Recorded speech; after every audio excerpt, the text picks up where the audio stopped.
आपको जानकर ताज्जुब होगा कि उच्च न्यायालय के न्यायमूर्ति जगमोहन सिन्हा ने इंदिरा गांधी को बैठने के लिए एक कुर्सी प्रदान की थी, जो कि गवाही के कटघरे में खड़े होकर गवाही देने वाली व्यक्ति की प्रथा के विपरीत थी। साथियों, ताज्जुब की बात है कि इसी केस के बाद भारत में इमरजेंसी का दौर शुरू होता है। श्रीमती इंदिरा गांधी जी की लोकसभा सदस्यता छीन ली जाती है और उन्हें सजा सुनाई जाती है और वह जेल की सजा पाने वाली पहली सांसद बनेंगी। नमस्कार दोस्तों, स्वागत है आपका एक्सेल एकेडमी में। I am Shubham विद्यु। तो दोस्तों, अगर आप भी मेरे साथ हैं तो वीडियो को लाइक शेयर और चैनल को जरूर सब्सक्राइब करें। दोस्तों, आज के इस वीडियो में हम सोनिया गांधी और इंदिरा गांधी के जो अयोग्य होने का इतिहास है उसके बारे में जानेंगे।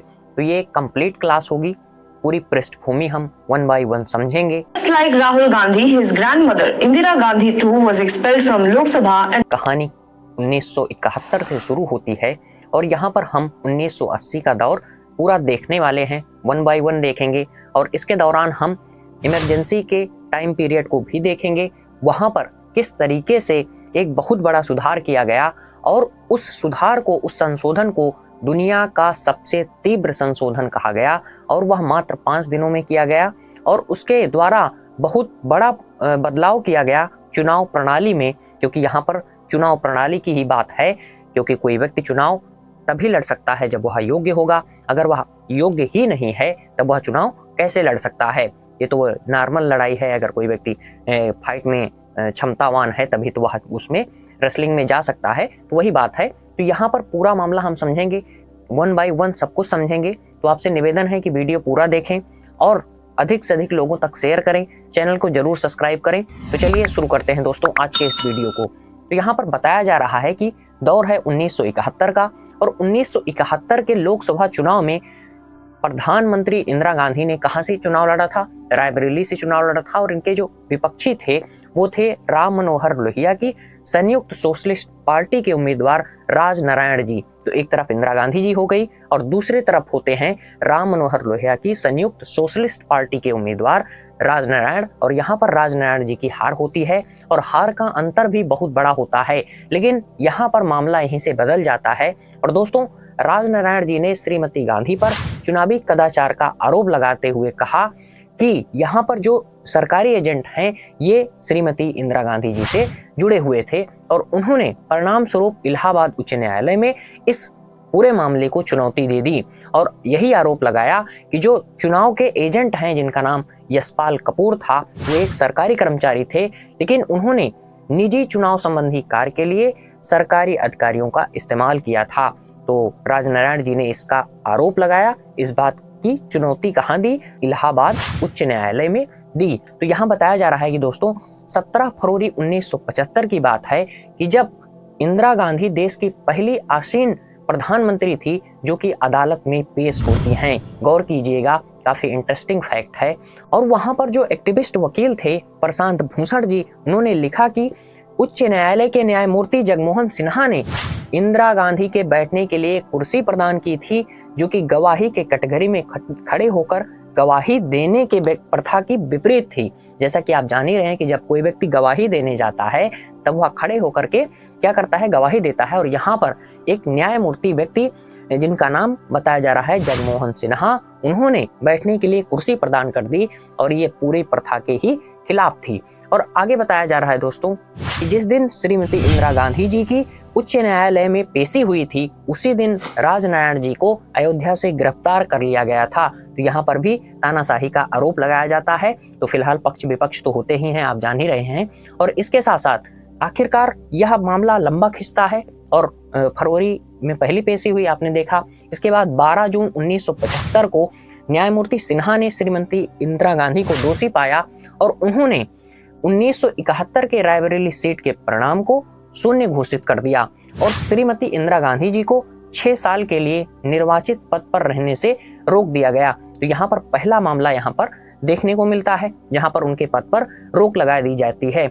और जब ये कहानी, अब जब आदमी वही है ना कि पहले लोकल अदालत देखता है, फिर इसके बाद वह जो अपना राज्य स्तरीय जिसे कि उच्च न्यायालय कहा गया है वहां पर जाता है। अगर वहां पर भी मामला नहीं बनता तो वह फिर कहाँ जाता है? सुप्रीम कोर्ट जाता है। तो यही मामला इंदिरा गांधी जी के साथ भी घटित होता है। तो श्रीमती इंदिरा गांधी जी उच्च न्यायालय के इस आदेश के खिलाफ उच्चतम न्यायालय में अपील की और इसके बाद 24 जून, अब यहाँ पर गौर कीजिएगा कि 24 जून 1975 को फैसले पर रोक लगा दी गई, लेकिन यह रोक आंशिक तौर पर लगाई गई थी। आपको यहाँ पर यह भी बात गौर से समझ लेनी चाहिए। और अदालत ने श्रीमती गांधी को प्रधानमंत्री के रूप में बने रहने की बात तो कही, यहाँ पर वो अनुमति दे दी कि वो प्रधानमंत्री बनी रहेंगी, लेकिन यहाँ पर एक बात की रोक लगाई गई। वो क्या था कि संसद के रूप में जो वेतन मिल रहा था उस पर रोक लगा दी गई। तो यहाँ पर भ्रमित ना हो, ये प्रश्न पूछा भी जा सकता है एग्जाम पॉइंट ऑफ व्यू से, क्योंकि यह एक एकेडमिक पॉइंट ऑफ व्यू से, एक एजुकेशनल पॉइंट ऑफ व्यू से बनाया जाने वाला वीडियो है। हम सभी स्टूडेंट हैं और सीखने वाले व्यक्ति हैं, समझने वाले व्यक्ति हैं। राजनीति में क्या घटित हुआ था, क्या घटित हो रहा है, उस बात को हम समझने वाले हैं। जैसे कई बार कहा जाता है कि इतिहास स्वयं को दोहराता है, तो वही बात है कि अतीत की कहानी और वर्तमान की कहानी को हम इंटरलिंक कर रहे हैं।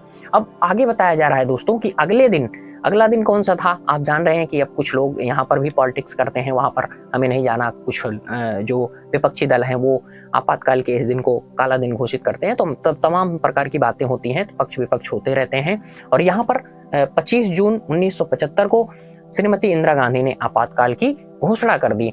अब यही वह कहानी आती है, वह केस आता है। जैसे जो ये केस हुआ था, इसे इलेक्शन केस के नाम से भी जाना जाता है। आपको ये बात गौर करनी है, अगर आप जुडिशरी का एग्जाम दे रहे हैं तो वहां पर यह प्रश्न प्रायः पूछा जा सकता है। अब यही जो बहुत बड़ा अमेंडमेंट किया जाता है, बहुत फास्टेस्ट वे में किया जाता है, उसके बारे में अगर हम बात करें तो हमें यहाँ बताया जा रहा है कि 10 अगस्त 1975 को इमरजेंसी का दौर था और वहीं पर 5 दिन के भीतर एक अमेंडमेंट पास हुआ और इसे सबसे फास्टेस्ट, पूरे मतलब लोकतंत्र में जितने भी लोकतंत्र हैं, जैसे कोई भी संशोधन है तो वहां पर पक्ष विपक्ष होता है, तीखी बहस होती है। आप जैसे कि अगर मैं इसका और अच्छा उदाहरण दूं तो अमेरिका में अभी तक बहुत ही कम संशोधन हो पाए हैं, क्योंकि वहां पर संशोधन करना बहुत कठिन है। अमेरिका का संविधान बहुत ज्यादा कठोर है और जो ब्रिटिश का संविधान है, ब्रिटेन का संविधान है, वो काफी ज्यादा लचीला है। और अपना संविधान, भारतीय संविधान, ना तो बहुत कठिन है ना ही बहुत ज्यादा लचीला है। तो ये काफी इंपॉर्टेंट फैक्ट है, आप इसे ध्यान में रख सकते हैं।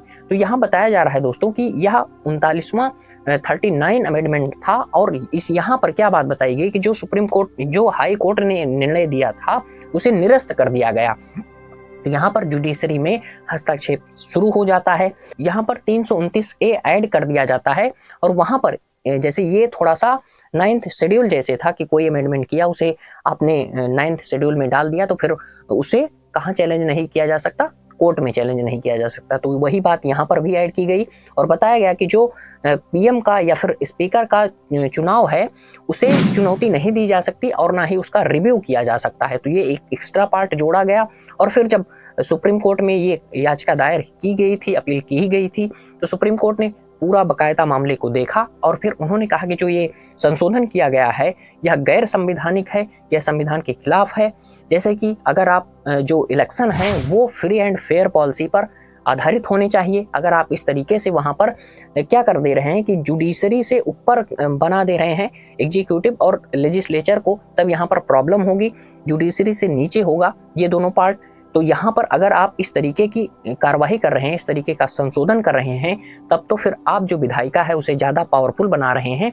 ये पूरा मामला हो जाता है और सुप्रीम कोर्ट इसे निरस्त कर देता है, क्योंकि उसने कहा कि अगर फ्री एंड फेयर इलेक्शन नहीं होगा तो फिर यह जो फ्री एंड फेयर इलेक्शन की पॉलिसी है, अगर यह सही तरीके से लागू नहीं हो रही है तो फिर जो रूल ऑफ लॉ का नियम है वह भी खराब हो रहा है। साथियों, 19 महीने की अवधि बताई जाती है आपातकाल की और जब वह समाप्त होता है और चुनाव होते हैं तो फिर यहाँ दोबारा जो राजनारायण जी थे वो जीत जाते हैं। तो यहाँ पर आप जान रहे हैं कि जब इंदिरा गांधी जी हार जाती हैं तो उनके लिए काफी ज्यादा समस्या हो जाती है और इधर काफी लोग संगठित होकर अपनी सरकार भी बना देते हैं। फिलहाल 1980 में जनता पार्टी की सरकार आंतरिक कलह के कारण गिर भी जाती है। लेकिन यहाँ पर ध्यान देने वाली बात यह रहती है कि जब दोस्तों रायबरेली से हार जाती हैं, यहाँ पर राजनारायण जी जीत जाते हैं और काफी भारी मतों से जीत जाते हैं, तब इनके लिए काफी ज्यादा समस्या हो जाती है। फिलहाल ये कर्नाटक के एक उपचुनाव को जीत करके यहाँ पर दोबारा लोकसभा के लिए चुनी जाती हैं।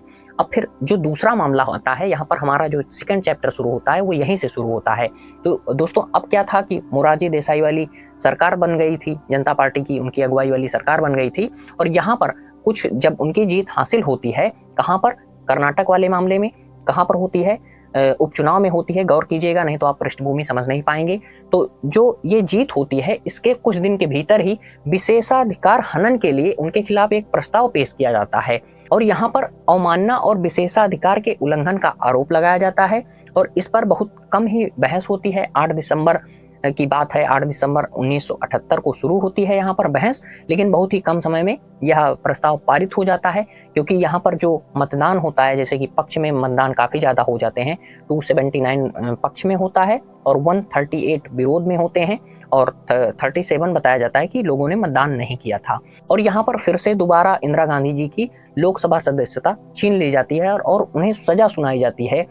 तो एक तरीके से अवज्ञाकारी जो कांग्रेस नेता थी उन्होंने घोषणा की कि वह तिहाड़ जेल में समय बिताएंगी, सदन द्वारा जेल की सजा पाने वाली वह पहली सांसद बनेगी। लेकिन यहाँ पर जब वे 1 हफ्ते से कम टाइम होता है कि जब वे जेल जाती हैं और उसके बाद बहुत ज्यादा विरोध प्रदर्शन होने लगता है और उन्हें 26 दिसंबर 1978 को रिहा कर दिया जाता है और इसके बाद उनका बहुत ज्यादा प्रबल समर्थक हो गए रहते हैं और यहाँ पर जो 1980 का दौर रहता है और सरकार आंतरिक कलह के कारण गिर भी जाती है और इसके बाद लोग बहुत ज़्यादा प्रदर्शन करने लगते हैं और यहाँ पर इनकी लोकप्रियता काफ़ी ज़्यादा बढ़ी गई रहती है और फिर दोबारा चुनाव होते हैं और यहाँ पर अपने दम पर काफ़ी ज़्यादा इन्होंने जीत हासिल की।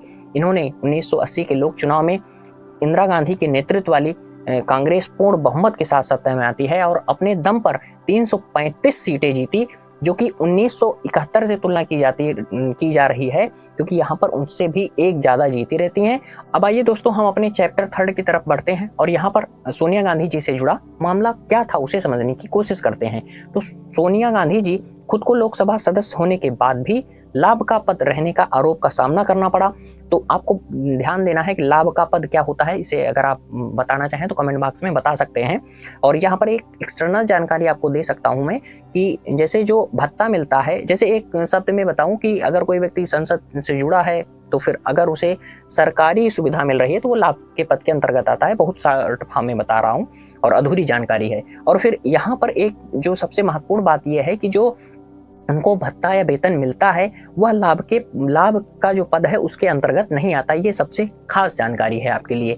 अब यहाँ पर अगर हम आगे बढ़ें तो उन्हें यहाँ पर बताया जा रहा है दोस्तों, यहाँ तक कि जब यह शिकायत चुनाव आयोग के विचाराधीन थी तो सोनिया गांधी ने 23 मार्च 2006 को रायबरेली के सांसद और के अध्यक्ष पद से इस्तीफा दे दिया था और इसके बाद कुछ महीने के भीतर भी उन्होंने फिर से रायबरेली से चुनाव लड़ा और फिर काफी रिकॉर्ड तोड़ मतों से जीत हासिल की और फिर से अपना वापसी कर ली। तो ये पूरा मामला हमने इंदिरा गांधी जी से देख लिया जोड़कर, फिर सोनिया गांधी जी का जो मामला था उसे देख लिया और प्रेजेंट जो टॉपिक चल ही रहा है राहुल गांधी जी से जुड़ा उसे आप जान ही रहे हैं। तो पूरा मामला क्या घटनाक्रम थी, क्या इतिहास था, क्या संशोधन था, सब कुछ मैंने बता दिया। तो आशा करता हूँ यह जानकारी आपको काफी रोचक लगी होगी।